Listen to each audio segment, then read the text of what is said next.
अभी तक पाकिस्तान फैसिलिटेटर का काम कर रहा था, यानी दोनों को जगह दे रहा था, इकट्ठा कर रहा था, अपने होटल दे रहा था और बातचीत के टेबल पे इकट्ठा ले आया था। वो दोनों फेस टू फेस टॉक्स हुई हैं, led by the vice president of America. आपके जो वान साहब हैं, जेडी वान साहब, वो खुद आए, 70 आदमी की डेलीगेशन लेके ईरान आया था, क्योंकि उसे अभी भी भ्रम था कि ये सिंसियर हैं टॉक्स के बारे में। उसे नहीं मालूम था कि टॉक्स के बहाने ये चार्ली बनाना चाहते हैं, दुनिया भर के सामने जगह सही कराना चाहते हैं। देखो हार गया, देखो हार गया, टॉक्स के लिए आ रहा है, घुटने टेक दिए हैं इसने। आपको अच्छा खासा ऑफ रैंप मिल गया था, अच्छा खासा ऑफ रैंप। ईरान ने कह दिया था हाँ मैं स्ट्रेट ऑफ हॉर्मुज खोल रहा हूँ, क्योंकि आपने लेबनान में सीज फायर कर दिया। स्ट्रेट ऑफ हॉर्मुज खोलो, खोला नहीं। डोनाल्ड ट्रंप साहब तो पगला गए, मैंने हरा दिया, मैंने हरा दिया, देखो उसने खोल दिया, मैं ब्लॉकेड नहीं हटा रहा हूं। उसने कहा ऐसा है, मिनटों में उसने ब्लॉकेड दोबारा लगा दिया, फायर खोल दिया। साहब कर लो बात, कर लो बात। सो अब हम यहां से कहां जा रहे हैं? देखिए अरागची साहब कहां कहां गए हैं। वो पाकिस्तान आए, वहां से वो ओमान और रूस जा रहे हैं। रूस बहुत मदद दे रहा है, चीन बहुत अच्छी खासी मदद दे रहा है। चीन ने यहां तक बोल दिया है कि अमेरिका कह रहा है क्यों हथियार सप्लाई कर रहे हो ईरान को। वो कह रहा है आप ताइवान को, मेरे दुश्मन को हथियार नहीं दे रहे। आप वहां बोलो कि आप वहां हथियार बंद करोगे, मैं यहां हथियार बंद करूंगा। आप तो दे रहे हो ताइवान को हथियार, फिलीपीन को हथियार, सारे जो मेरे दुश्मन हैं उनको आप हथियार दे रहे हो, तो किस मुंह से मेरे को कह रहे हो कि हथियार मत दो? रूस कह रहा है आप यूक्रेन को हथियार दे रहे हो, फिर भी वो कह रहे हैं हम साहब कुछ नहीं कर रहे, जैसा को तैसा। जैसे कि आप यूक्रेन को हथियार देख के मुकर रहे थे, अब वो रूस भी मुकर रहा है, लेकिन हथियार देंगे साहब, दे रहे हैं, देते रहेंगे, क्योंकि वो भी आप परेशान हो गए हैं आपके नाटकीय अंदाज से, आपके तमाशों से। दुनिया भर को तंग कर रखा है इस एक यूनाइटेड स्टेट्स ऑफ अमेरिका ने। ठीक है साहब, अब रहा सवाल कि डोनाल्ड ट्रंप के ऑप्शन क्या है, क्या कर सकते हैं वो। और सॉरी, उसके पहले मैं एक चीज बता दूं कि वो ओमान जा रहे हैं अरागची साहब, किस लिए? क्योंकि वो डिक्लेयर कर रहे हैं कि जो गल्फ ऑफ हॉर्मुज है वो इंटरनल वाटरवे है, मेरी सॉवरेन टेरिटरी है। क्यों, कैसे, मैं बताता हूं। देखिए साहब, उनक्लॉज के मुताबिक आपके तट से 12 नॉटिकल माइल तक आपके कोस्टल वाटर होते हैं, हर देश के coastal water. Gulf of Hormuz की चौड़ाई नैरोएस्ट पॉइंट पे 21 किलोमीटर है। ओमान दक्षिण में, ईरान उत्तर में। ठीक है साहब, अगर 12-12 लें तो 24 किलोमीटर होता है, लेकिन 24 किलोमीटर नहीं, 3 किलोमीटर कम है, मतलब 21 किलोमीटर पे दोनों देश आते हैं। तो वो कहते हैं साहब ये तो इंटरनेशनल वाटर है ही नहीं, ये तो मेरे सॉवरेन वाटर्स हैं, मेरी इंटरनल वाटरवे है, और मेरे को यहाँ पे और ओमान को पूरा हक है। 1973 में ये बातचीत ओमान से शुरू हुई थी, 75 में डील भी साइन हो गई थी। अनफॉर्चुनेटली तब तक 79 में रेवोल्यूशन हो गई, तो ये रेटिफाई नहीं हो चुकी थी, लेकिन ये डील है, उन्होंने रिवाइव कर दिया है कि gulf of Hormuz internal waterway है साहब, और मेरे को पूरा इसके ऊपर सॉवरेन राइट है, 12 किलोमीटर ऊपर, और बाकी 12 kilometre nautical mile sorry Oman के पास, ओमान से वो मिल रहा है। रूस और चीन मान गए हैं ये। रूस और चीन ने, जो कि सिक्योरिटी काउंसिल में अमेरिका ने रेजोल्यूशन मूव करी थी कि भाई गल्फ ऑफ हॉर्मुज अगर ईरान नहीं खोलता तो हमें जबरदस्ती करके पूरा टास्क फोर्स दुनिया का बना के उसको खोलना पड़ेगा। ठीक है, वीटो, एक बार नहीं, 2 बार नहीं, 3-4 बार ये वीटो कर दिया रूस ने और चीन ने मिलकर, और सोच समझ के किया। वो कह रहे हैं हम सहमत हैं कि ये इंटरनल वाटरवे है ईरान की, जहां वो टैक्स लगाना चाहता है, टैरिफ लगाना चाहता है तो लगा सकता है। ये डिस्कस करने गए हैं ईरान के फॉरेन मिनिस्टर ओमान में और रूस में। चीन ऑलरेडी सपोर्ट कर चुका है।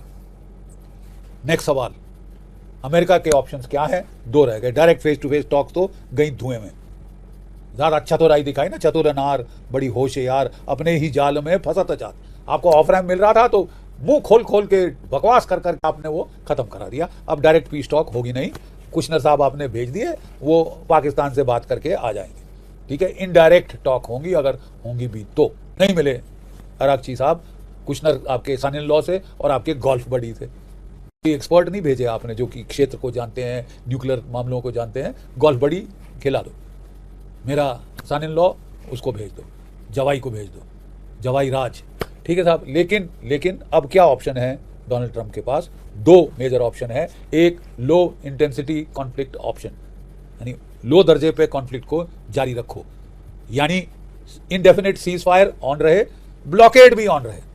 वो समझते हैं कि मैं नेवल ब्लॉकेड से ईरान के घुटने टिका दूंगा, लंबा करूंगा, पूरा टाइम वो कह रहे हैं मेरे पास है। कह रहे हैं वियतनाम की वॉर तो 20 साल चली थी, अफगानिस्तान 19 साल चला था, ये है तो मेरे पास भी उतना समय है।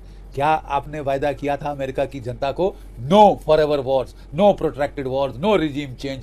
मेरे पहले के राष्ट्रपति बेवकूफ़ थे, बेअकल थे, उन्होंने गलती करी, मैं नहीं करूंगा। आप कर क्या रहे हैं साहब? आप तो ला रहे हैं इसको 60 दिन पे, मतलब 3 महीनों पे ला रहे हैं ये युद्ध, जिसके बाद आपको कांग्रेस से अप्रूवल लेना होगा, ठीक है। और आप कह रहे हैं कि साहब मैं तो वियतनाम जितना लड़ूंगा, शौक फरमाते हैं हम लड़ने का साहब। Vietnam war 5 times draft Dodger Donald Trump, कह रहे हैं आपके American senator, 5 time draft Dodger, आपको कॉवर्ड और बुजदिल बोल रहे हैं सेनेट के फ्लोर में। एक लेडी ऑफिसर जिसकी दोनों टांगें उड़ी थी इराक में, उसने आपको इल्जाम लगाया कि 5 time draft Dodger Donald Trump. अब लोगों को कह रहा है कि अगर वियतनाम वॉर इतनी लंबी थी और इराक और अफगानिस्तान की वॉर इतने दशक की थी, तो 2-2 दशक की थी, तो साहब ये भी मैं लंबा खींच सकता हूं, मत मेरे को प्रेशर डालो। प्रेशर डालेगा साहब, और डालेगा, आपको पूरी दुनिया डालेगी। आप समझते हैं कि बड़ा अच्छा आइडिया आपने आया है। हर दिन जो ये लड़ाई लंबी हो रही है, आप जानते हैं तेल की कीमत क्या हो गई है? एविएशन टर्बाइन फ्यूल की कीमत $231 प्रति बैरल। यूरोप में 20,000 फ्लाइट्स कैंसिल हो गई हैं साहब। और अगर आप समझो कि बस यूरोप की तबाही हो जाए तो हो जाए, एशिया की हो जाए तो हो जाए, मैं तो ताली बजाऊंगा। ठीक है साहब, एशिया की तबाही कर रहे हैं आप, यूरोप की तबाही कर रहे हैं, आपकी इकोनॉमी भी तबाह हो रही है। मैं समझाता हूं कैसे। आपकी सारी टेक कंपनी है ना, एआई टेक कंपनी से अमेरिका का स्टॉक मार्केट में बूम आया हुआ है। जितने दिन गल्फ ऑफ हॉर्मुज बंद रहती है, ऑयल, गैस, फर्टिलाइजर तो बंद है ही है। Helium, sulphuric acid, hydrochloric acid जो कि चिप मेकिंग में जाती है, वो भी बंद है मेरे आका, वो भी बंद है। और ईरान ने बोल दिया है आप अगला राउंड करो, फेज 2 करो लड़ाई का। तो मैं साहब आपकी जो स्टॉक मार्केट कंपनियां, जो कि आपकी ये एआई कंपनियां है ना, हाईटेक कंपनी, जिनको कि फंड कर रहे हैं गल्फ के देश, पूरा आपका एआई बूम गल्फ कर रहे हैं, गल्फ के नेशन वो कर रहे हैं, उनको मैं उड़ा दूंगा साहब। आपका स्टॉक मार्केट को तो मैं आपको दिखाऊंगा क्या नुकसान हो सकता है। चीन वहां कह रहा है साहब हम शॉर्ट टर्म पेन सह लेंगे, करने दो ब्लॉकेड इस बेवकूफ को। अगर ये चीज को ज्यादा बढ़ाता है, वो तबाही हो जाएगी, स्ट्रेट ऑफ हॉर्मुज बंद रहेगी, सारा तेल जो गल्फ से आ रहा है बंद। पेट्रो डॉलर 1973 के बाद गल्फ के ऑयल के सेल के ऊपर मुनस्सर है, क्योंकि अमेरिका ने बोल दिया था कि जो भी तेल सऊदी अरेबिया, कतार शतार से खरीदा जाएगा, इराक, ईरान से, वो सब डॉलर में होगा, कुवैत वगैरह से वो सब डॉलर में होगा। आपका तेल बंद, उनका तेल बंद होकर आप कर रहे हैं ना साहब, हॉर्मुज को बंद करके आपके डॉलर, पेट्रो डॉलर भी खल्लास, पेट्रो डॉलर खलास। आपकी अमेरिकन इकोनॉमी का बुनियादी ढांचा टूट जाएगा साहब, खत्म, खलास हो जाएगा साहब। जरा सोच समझ लो, ये होता है जबकि हुड़मती में हमला पहले करो और क्यों हमला किया है बाद में सोचो। यानी पागलपने की भी कोई हद होती है साहब। और इतनी बड़ी शक्तिशाली ऑफिस आप ऑक्यूपाई कर रहे हैं, थोड़ा इतनी ब्रेन पावर है अमेरिका के अंदर, उसका फायदा तो उठाइए। अपने थिंक टैंक्स की सुन तो लीजिए ना, ब्रीफिंग सुन लीजिए। 2 बंदे रिजाइन कर गए आपके, जो केंट और दूसरा जो कि नेशनल इंटेलिजेंस का कहा था कि मैंने 11 दिन में 7 बार ब्रीफ किया इसको। इसको ब्रीफिंग वेस्ट ऑफ टाइम लगती है, इसको तो गोल्फ खेलने से फुर्सत नहीं है, टीवी पे बैठ के बखान करने से फुर्सत नहीं है इस शरीफ को, और ये दुनिया की खाट खड़ी कर रहा है। सो पहला ऑप्शन लो इंटेंसिटी ऑप्शन, मैंने नफे नुकसान बताया। दूसरा ऑप्शन है हाई इंटेंसिटी ऑप्शन। वो क्या है कि एयर बॉम्बिंग रिज्यूम करो। Ground invasion out of question है साहब। टोकन कर सकता है कुछ ग्राउंड एक्शन, या स्पेशल फोर्सेस का, या कोई छोटा मोटा टापू पकड़ ले गल्फ ऑफ हॉर्मुज के मुंह में, अंदर खर्ग में भी नहीं आ सकता था, ठीक है। और ये ड्रामा करके 3-4 दिन में खत्म करना पड़ेगा, 60 दिन 3 दिन में पूरे हो रहे हैं। इजराइल के साथ मिलकर करेगा साहब, उसका ईरान भीषण पलटवार कर सकता है। क्या कर सकता है मैं आगे बताऊंगा, लेकिन ये ऑप्शन है। क्या ये करेगा साहब? कुछ हमको इंडिकेशन दिख रही है। पहली इंडिकेशन है साहब कि जब पिज़्ज़ा की डिलीवरी पेंटागन में बहुत बढ़ जाती है, पेंटागन और पिज़्ज़ा, जब उनको रात वहाँ रहना पड़ता है स्टाफ को, मिलिट्री स्टाफ को, वो खूब सारे पिज़्ज़ा मंगाते हैं क्योंकि घर खाना खाने नहीं जा सकते साहब, तो वो अपने दफ्तर में पिज़्ज़ा मंगा देते हैं। और जब पिज़्ज़ा की डिलीवरी चढ़ जाती है तो सबसे क्लियरेस्ट बैटल इंडिकेशन है कि कुछ करने वाले हैं अमेरिकन लोग, ठीक है साहब। और डोनाल्ड ट्रंप कहता है मैं अनप्रेडिक्टेबल हूँ। जितना प्रेडिक्टेबल ये बंदा है हमने दूसरा नहीं देखा। इसके सारे हमले ये करता है नेगोशिएशन की आड़ में, नेगोशिएट करता है और छुरी पीठ में घोंपता है। मतलब दूसरे को बोलता है मैं तो बातचीत कर रहा हूँ, और फिर शरे आम कमीनों की तरह ये पीठ में छुरी घोंपता है। प्रिडिक्टेबल हो गया साहब, 2 बार कर चुके हैं, तीसरी बारी नहीं चलेगा। फिर साहब ये सैटरडे संडे को अटैक करता है। क्यों सैटरडे संडे को अटैक करता है? इसको मालूम नहीं कि वो तो फ्राइडे को छुट्टी मनाते हैं, नंबर 1 मुस्लिम मुल्कों के अंदर। बट नंबर 2 इसलिए सैटरडे संडे को अटैक करता है कि American stock market, oil market बंद रहती है, उसमें तबाही ना मचे, इसके लिए ये सैटरडे संडे को हमले करता है। आप दुनिया को दिख नहीं रहा, बड़े चतुर हैं आप, हैं? दुनिया को समझ नहीं आ रहा कि आपका ये पैटर्न है। और अगर इसे हमला करना है सैटरडे संडे के बाद, इसके लिए हमला करना मुश्किल हो जाएगा। जो करना है इसको जल्दी करना होगा। कर तो आप देंगे, खत्म कब होगा? 60 दिन में खत्म हो जाएगा साहब, या कांग्रेस के पास घुटने रगड़ के जाओगे? और वहां रिपब्लिकन भी कह रहे हैं हम नहीं देंगे परमिशन। तो फिर आपको फिर ये एक ऑफ रैम मांग सकता है, मैं तो लड़ने को राजी था साहब, मैं तो टार्जन हूं, ये कांग्रेस ने मेरे हाथ पांव रोक दिए। चलिए देखते हैं साहब आप कितना बेवकूफ दुनिया का बना सकते हो। दुनिया में आपने जगहसाई करा ली है, अपने मुल्क में लोग परेशान हो गए हैं आपसे। तो 2 option, low intensity option, blockade continues, cease fire continues. कहने को मैं तो लड़ाई नहीं कर रहा हूँ साहब, मैं तो चतुर हूँ, लेकिन जितना लंबा खींचेगा दुनिया की इकोनॉमिक तबाही और आपकी इकोनॉमिक तबाही। अगर आप हाई इंटेंसिटी कॉन्फ्लिक्ट करते हैं तो ईरान क्या कर सकता है मैं समझाता हूँ। ईरान नंबर 1 रेड सी को हौती के जरिए बंद करा देगा। आपका एयरक्राफ्ट कैरियर नहीं आ सका था तीसरा वाला, ये रेड सी के जरिए वो पूरा Cape of Good Hope South Africa के चारों तरफ घूम के लंबा चक्कर मार के आ रहा है साहब। सब जानते हैं आपके एयरक्राफ्ट कैरियर्स कितनी पावर प्रोजेक्शन कर सकते हैं। आप पास आने में डर रहे हो, पास आने में डर रहे हो, you can lose capital ships.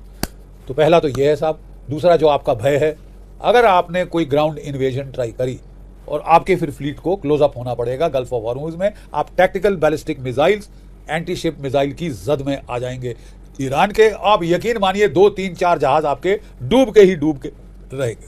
और अगर आप पास नहीं आते, डर डर के दूर दूर रहते हैं, तब भी ईरान अपने मीडियम रेंज मिसाइल से आपके जहाज ठोक सकता है।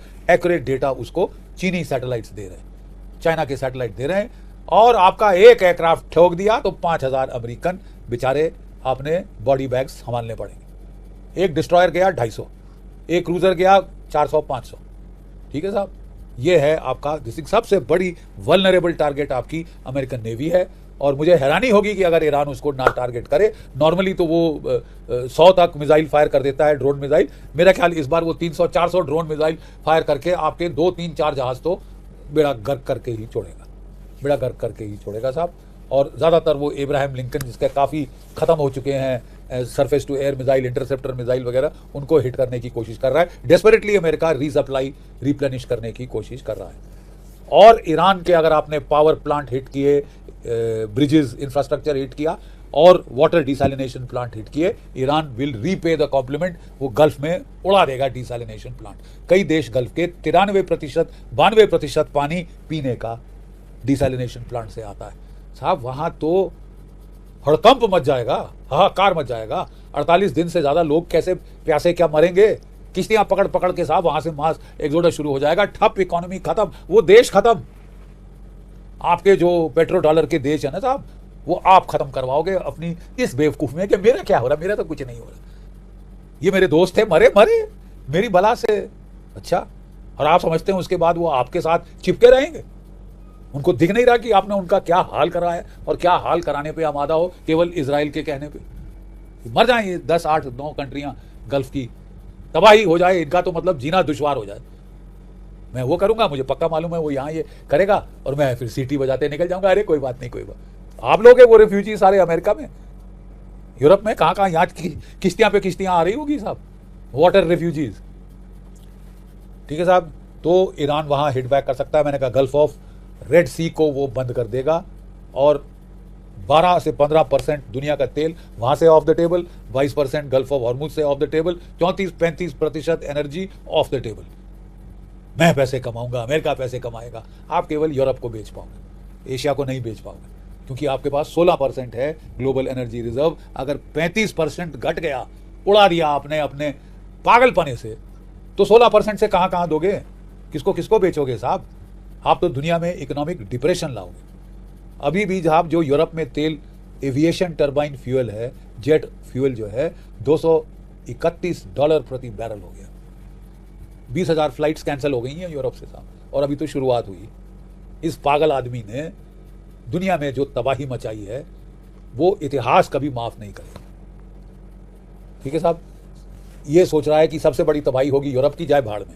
सबसे बड़ी तबाही होगी एशिया के मुल्कों की, चीन की, जापान की, भारत की, साउथ कोरिया की। बड़ा अच्छा है, अच्छा है, बड़ा अच्छा है साहब। देखिए साहब, ये जो देश है ये फिर मीठी मीठी बातें करनी शुरू कर दी थी डोनाल्ड ट्रंप ने। बीच में उन्होंने समझा था कि भारत के लोग इतने बड़े बेवकूफ़ हैं कि मैं स्माइल करूंगा मेरे तलवे चाटने आ जाएंगे, क्योंकि मैं गोरे तलवे 250 साल हमने भी चाटे थे अंग्रेजों के, अब अमेरिकनों के चाटे लेंगे साहब। कोई बात नहीं, अमेरिका जहापना है दुनिया का, उसके पाँव पकड़ो, उसके तलवे चाटो, फॉरगेट इट।